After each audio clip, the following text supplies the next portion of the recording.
I'm Monique Cruz, and today I will be tackling the long-time controversial topic on whether or not ICE should be abolished. In today's time, it is a conflicting topic, with some believing ICE is important and keeps human trafficking at bay and prevents terrorism. However, some believe ICE does more harm than good, and in many aspects, they would be right.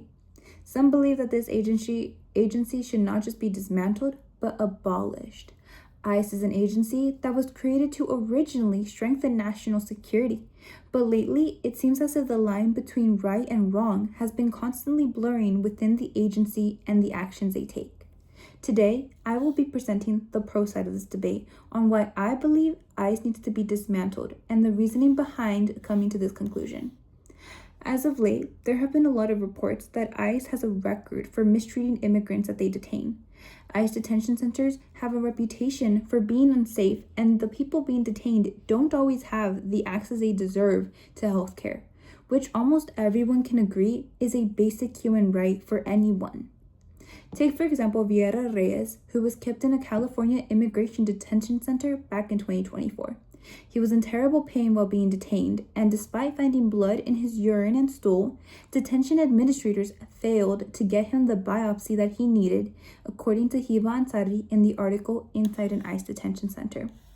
This is an example of how ICE is actively choosing not just to ignore immigrants' basic needs, but their rights.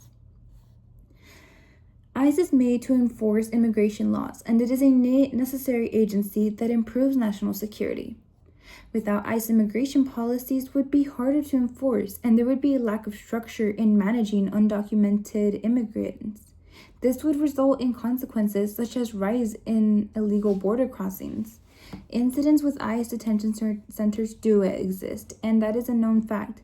However, those are incidents and moments of mistreatment that don't represent the whole agency and shouldn't lead to abolishing an overall useful system. The best action to take would be to focus on reforming this agency, not completely abolishing it without thinking of consequences that come with it. By reforming ICE, we can improve conditions without getting rid of a helpful system. You call the experiences of hundreds of immigrants being held in detention centers incidents and moments of mistreatment. But these are real people going through real suffering. These are not just out of the ordinary accidents, they are a pattern of unfair behavior that needs to be held accountable for. And if ICE is failing at doing this, then getting rid of the root of the problem is the only solution. Cases like Vieira Reyes are not a rare thing. It is just one of many examples on how ICE has neglected the basic needs of the people they are detaining because they are so focused on trying to capture any undocumented immigrant that they don't even have the proper resources to ensure that these people are in good conditions while they wait to be deported, which can take months, if not years. Reformation is an insufficient solution when the real problem lies in how the system operates at its core. Not only do people have to worry about the mistreatment that immigrants go through in detention centers and how this mistreatment violates their basic human rights, but now civilians that are American citizens have to worry about the fact that recent hirings aren't getting a proper background check, which is incredibly dangerous and poses a threat not just to illegal immigrants, but to the citizens that ICE is claiming to protect. For example, according to Marina Dunbar, writer for The Guardian, Lori Jadid, an anti-ICE journalist, saw for herself what the steps were to get hired by ICE. When applying, she failed to fill out any important information, such as a domestic violence affidavit, background check authorization, or identification details. And she made it very blatantly clear how she is an anti-ICE journalist, which, with a proper background check, would have been easily confirmed. Not to mention, 6 days before taking a mandated drug test, she had used cannabis. And you know what happened after? She got hired. Now imagine how many people with concerning records of domestic abuse or ties to white supremacist groups targeting minorities are being handed a gun with little to no background check. It is clear that ICE has minimal vetting in ICE's hiring, which makes the agency even less credible. This one example you've given does not in any way represent ICE's hiring process as a whole. This is a single isolated issue, not a recurring thing. This situation was a total misrepresentation of the hiring process a candidate for the position would usually go through. In most cases, agencies such as ICE typically have multiple layers of vetting, which includes background checks, training periods, and probationary employment. So let's say Jadid did slip past the first few stages of hiring, such as filing paperwork.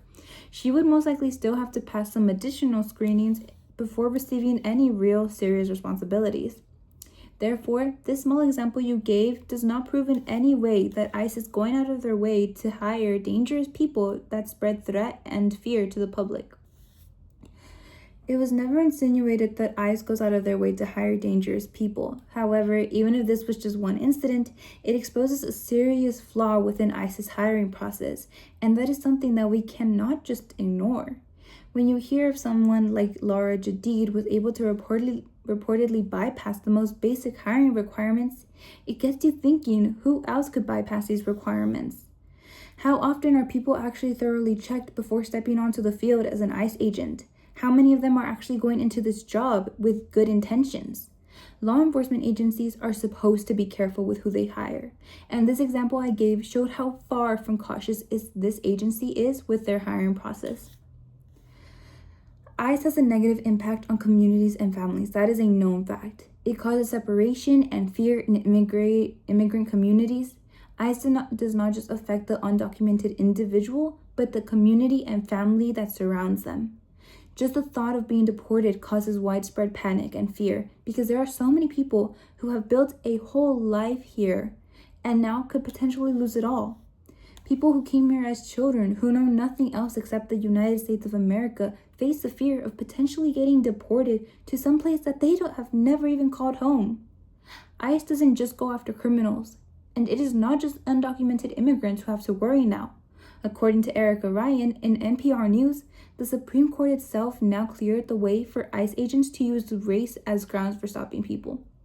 Imagine how messed up the world has to get to the point to where people who are of a darker skin color need to be cautious because they may be mistaken as an illegal immigrant. Nicole Vey from OPB.org states that more than 170 legal U.S. citizens have been held by ICE agents. This goes even farther to shed light on the fact that ICE is not just trying to detain criminals, they are targeting people who look different. They aren't keeping citizens safe, they are spreading fear. This fear that you claim ICE spreads is not the fault of the agency itself. It is a consequence for entering the United States without proper documentation. There are consequences for violating any law, and this is theirs. Regarding the racial profiling, ICE agents take into account various factors when identifying potential illegal immigrants, and that does not just include race, it includes behavior, location, or even intelligence. So it's not accurate to say that they only base themselves off of race, because they don't. Yes, race may be used as a factor when an ICE agent decides to stop someone, but it's not the only factor.